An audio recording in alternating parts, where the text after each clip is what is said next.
Hello everyone. Today we are going to see how this basic CNC model works and what are the parts required for this, what are the software requirements for that. Let's start with this structure of a CNC machine. It consists of three stepper motors from the y-axis, x-axis and the z-axis. This is the control driver and with the Arduino itself.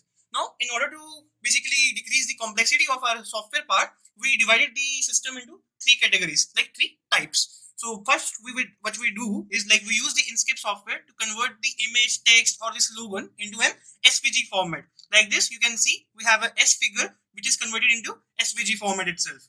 Fine. After this, what we use the JSCut software to convert the SVG file into the G code, which is understandable by the machine.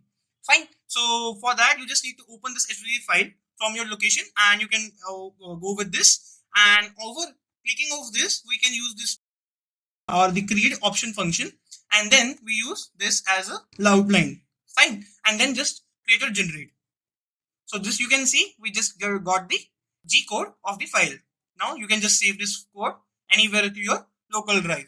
After saving that out, you need to plug your machine to the universal G code platform, which is basically going to send that G code to the Arduino. Fine. Before that, make sure your machine is connected to the right port. And just now we are going to start with our machine. Let's see the output from the machine.